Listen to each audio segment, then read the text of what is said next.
want to thank everybody for coming out this afternoon. In particular, I want to thank, I think most importantly, I want to thank all of the Brown University students who, in a sign of youth activism, took it upon themselves to make sure that we speak out against any kind of injustice, especially this kind of despicable and disgusting racism. So please join me in recognizing all the Brown University students for your leadership. Thank you. And I also want to recognize a number of folks in colleagues in elected office and community leaders that will be speaking here today. I want to begin by recognizing Council President David Salvatore, Councilwoman Nerva Fortune, Councilman Luis Aponte, Councilman Sam Zurier, Councilwoman Sabina Matos, Representative Anastasia Williams, Representative John Lombardi, Representative Ray Hull, Senator Harold Metz, Councilman Seth Jordan. Thank you very much for stepping up and staying present in this important moment. I also want to recognize Commissioner Steven Pare, Chief Hugh Clements, and other members of the Police Department, Chairwoman of the NAACP Youth Works, Pilar McLeod, whom I was on the either on the phone or via text with all weekend, making sure that something happened and the community voice was heard. So I want to continue to recognize your great leadership, Pilar. Thank you.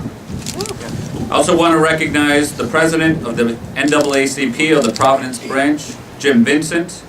I also want to recognize the Director of the Nonviolent Street Worker Outreach Team, Juan Carter. You'll be hearing from both of them in just a moment. And I want to recognize, very importantly, all of the faith and community leaders and partners who are also present today speaking out against this despicable race crime. So thank you very much for joining us. So unfortunately, late last week and over the weekend, we had many people who found these flyers located inside of their sort of door sills. And immediately upon hearing about these and speaking with my Commissioner of Public Safety, I reached out to Jim Vincent. Jim Vincent, as many of you know, was actually targeted as part of this. And he and I looked at the cover of it, and we both figured this is a personal attack. Folks perhaps have an axe to grind. There's no sense in responding to this. This is foolishness, and no sense in giving it any publicity, in that it didn't deserve a response. And then later on, we actually read the inside. And after reading the inside, we both spoke once again. I spoke with Pilar, I spoke with other members of the community, and we all agreed that this wasn't a personal attack. This was an attack on an entire community. This is an attack coming from a certain ideology, an ideology that frankly is on the rise across the country, and we're seeing in our city just as well.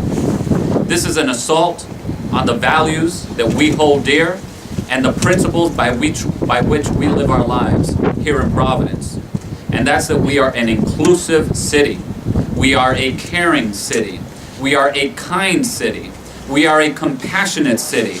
And most of all, we are a city that comes together to support each other when we're in need.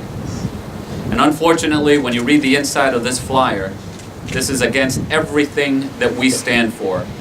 We will not dignify that flyer by mentioning specifically what it said, but most of us know, because we've seen it or we've heard, that this kind of ideology, this kind of perspective, and this way of thinking must be rooted, root and branch from every aspect of our society.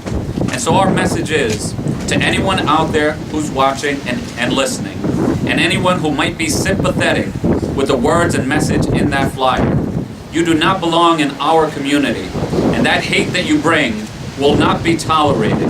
We are strong because we believe in kindness and love. We believe in unity and diversity. We believe in acceptance of everyone in our community. And that's why we will always, always stand up against your voice. And so we recognize that this is the entire community coming together and speaking with one voice. But words alone do not get the job done. It's also communicating this message through our deeds, being a fully accepting and welcoming community and city. that's going to make sure that the values that we hold dear are the ones that persevere and carry the day, and not those values of darkness.